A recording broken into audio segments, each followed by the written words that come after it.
بسم اللہ الرحمن الرحیم نحمده ونصلی علی رسوله الکریم اما بعد اللہم صلی علی سیدنا و مولانا محمد وعلی آل سیدنا و مولانا محمد وبارک وسلم۔ الحمدللہ، آج بروز جمعہ 30 اکتوبر 2020 مطابق 12 ربیع الاول 1442 ہجری، 12 ربیع الاول 1442 ہجری، یہ نئی کتاب معجزات نبوی صلی اللہ علیہ وسلم کا انسائکلوپیڈیا، یعنی حضور پاک صلی اللہ علیہ وسلم کے 300 معجزات کا انسائکلوپیڈیا، جس کو حضرت الشیخ امام ابن کثیر رحمۃ اللہ علیہ نے لکھا ہے، اور اس کا ترجمہ حضرت مولانا رضوان اللہ صاحب ریاضی نے کیا ہے۔ اس کتاب کا سلسلہ آج سے شروع ہوا۔ اس کتاب میں مؤلف کتاب امام ابن کثیر رحمۃ اللہ علیہ نے جو مضامین جمع کیے ہیں وہ نبوت کے معنوی دلائل، نبوت کے حسی دلائل، آسمانی معجزات کا بیان، جمادات سے متعلق زمینی معجزات کا بیان،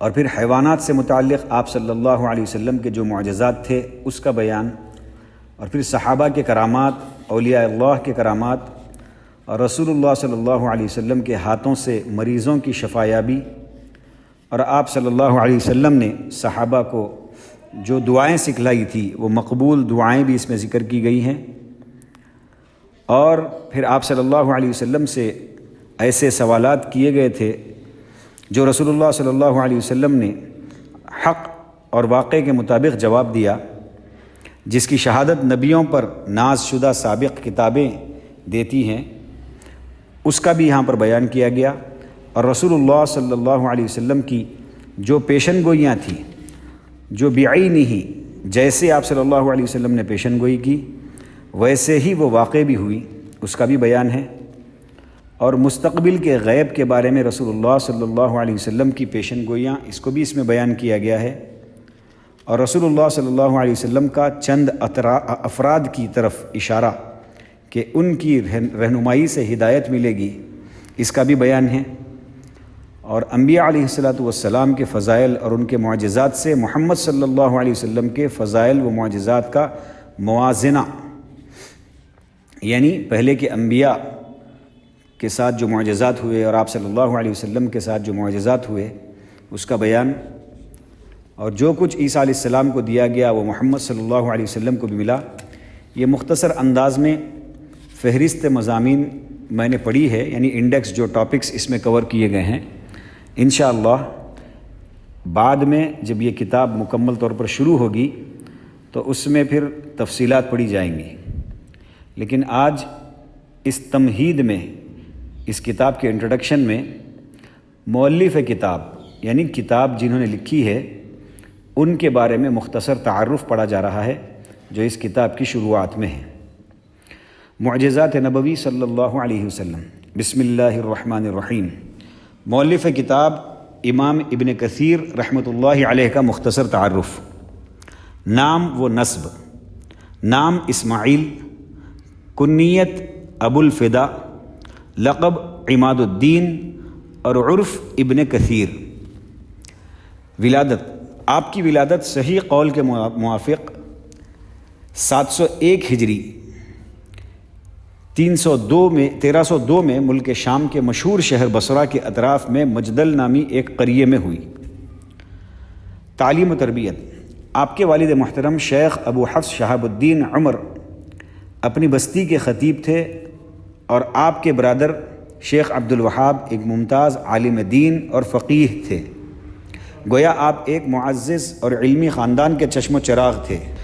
ابھی آپ بچے ہی تھے کہ 703 ہجری میں آپ کے والد بزرگوار انتقال فرما گئے، اور نہایت ہی کم سنی میں آپ کو یتیمی کا بار اٹھانا پڑا۔ جب باپ کا سایہ سر سے اٹھ گیا تو بڑے بھائی نے آپ کو اپنی آغوش تربیت میں لے لیا، اور 707 ہجری میں آپ کو لے کر ملک شام دمشق چلے آئے۔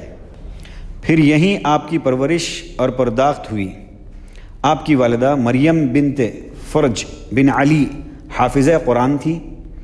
آپ نے بھی 711 ہجری میں 11 سال کی عمر میں قرآن کریم حفظ کر لیا۔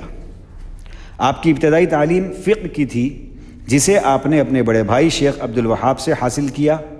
اس زمانے کا دستور تھا کہ طالب علم جس فن کو پڑھتا اس فن کی کوئی مختصر کتاب حفظ کر لیتا۔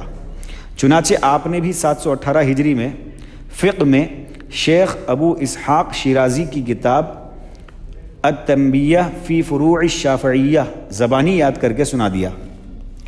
اس وقت آپ کی عمر 18 سال کی تھی اور اصول حدیث میں ابن حاجب مالکی کی مختصر کو حفظ کر لیا۔ آپ کے اساتذہ: آپ نے فن فقہ کی تکمیل شیخ برہان الدین ابراہیم بن عبد الرحمن فرازی اور شیخ کمال الدین بن قاضی شہبہ سے کی۔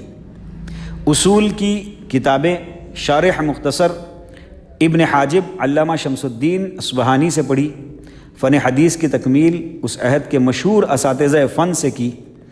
امام سیوطی رحمۃ اللہ علیہ لکھتے ہیں کہ آپ نے حجاز اور اس طبقے کے علماء سے حدیث کا سماع کیا۔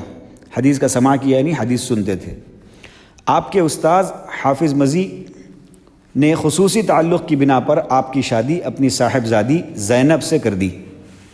آپ مدت مدید تک حاضر خدمت رہے اور ان کی تصنیفات کا، جن میں تہذیب الکمال سر فہرست ہے، خود ان سے سماع کیا۔ شیخ الاسلام تقی الدین احمد بن عبد الحلیم بن تیمیہ 661 ہجری سے 728 ہجری جن کا جو ہے عمر ہے پیدائش اور انتقال کا، حضرت ابن تیمیہ رحمۃ اللہ علیہ سے، ان سے بھی آپ نے بہت کچھ علم حاصل کیا اور عرصے تک ان کی خدمت میں رہے۔ ابن قاضی شہبہ اپنے طبقات میں لکھتے ہیں کہ آپ کو یعنی امام ابن کثیر کو ابن تیمیہ سے خصوصی لگاؤ تھا۔ آپ ان کی طرف سے بحث و مباحثہ کرتے اور بہت سی آراء میں ان کی اتباع کرتے تھے۔ مسئلہ طلاق میں بھی انہی کی رائے کے مطابق فتویٰ دیتے، جس کی وجہ سے آپ کو سخت اذیتوں سے دوچار ہونا پڑا۔ آپ کا علمی مقام و مرتبہ: آپ علم حدیث کے علاوہ فقہ، تفسیر، تاریخ اور عربی زبان میں بھی بڑے پائے کے عالم تھے۔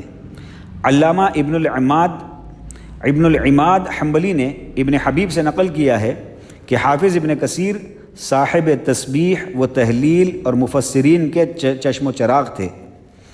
آپ کے فتاوے کا ملک میں چرچا ہو گیا تھا اور فتاوے کے کاغذات ملک کے کونے کونے میں اڑنے لگے تھے۔ مزید لکھتے ہیں کہ آپ پر تاریخ، حدیث اور تفسیر میں ریاست علمی ختم ہو گئی۔ آپ کی مشغولیت: آپ کی تمام عمر درس و افتاء اور تصنیف و تالیف میں بسر ہوئی۔ اپنے استاد حافظ ذہبی کے انتقال کے بعد مدرسے ام الصالح اور مدرسے تنکزیہ میں آپ شیخ الحدیث کے عہدے پر فائز ہوئے۔ اس زمانے میں یہ علم حدیث کے مدارس تھے۔ آپ روزانہ 6 مدارس میں بخاری کا درس دیا کرتے تھے۔ مختلف مساجد میں بھی درس کا سلسلہ جاری رہتا۔ تفسیر کا درس جامع اموی میں دیا کرتے اور آپ کا خطبہ جامع الفوقانی میں ہوا کرتا۔ آپ نے تاتاریوں کے خلاف مجاہدین کے ساتھ جہاد بھی کیا، جس میں اللہ تعالیٰ نے مسلمانوں کو فتح و نصرت سے نوازا۔ آپ بڑے ہی ذاکر و شاکر تھے۔ آپ کا شوق: آپ مطالعے کے بہت زیادہ شوقین تھے۔ حدیث و تفسیر اور تاریخ کے علاوہ دیگر علوم میں بھی شغف تھا۔ علم حدیث میں تو آپ کا یہ پایا ہے کہ حفاظ حدیث میں شمار کیے جاتے ہیں۔ شعر و سخن کا بھی ذوق تھا، یعنی شعروں کا بھی، اشعار کا بھی آپ کو ذوق تھا، لیکن آپ کا کلام متوسط درجے کا ہوتا تھا۔ نمونے کے طور پر یہاں پر چند اشعار عربی میں لکھے ہوئے ہیں، جس کا ترجمہ ہے کہ دن پے در پے گزرتے جا رہے ہیں اور ہم آنکھوں دیکھے موت کی طرف ہنکائے جا رہے ہیں، سو اب نہ تو وہ گزری ہوئی جوانی لوٹ کر آ سکتی ہے اور نہ ہی یہ کدورت بھرا بڑھاپا زائل ہو سکتا ہے۔ آپ کی بینائی کب چلی گئی؟ تعلیم و تعلم اور تصنیف و تالیف کا سلسلہ عمر کے اخیر ایام میں بھی جاری تھا۔ جامع المسانید کی تالیف کے وقت آپ کی بینائی چلی گئی۔ آپ فرماتے ہیں کہ میں رات بھر برابر اس کتاب کی تالیف میں مصروف رہا، حتیٰ کہ چراغ ٹمٹمانے لگے اور اسی ٹمٹماہٹ کے ساتھ میری آنکھ کی بصارت بھی چلی گئی، یعنی بینائی بھی چلی گئی۔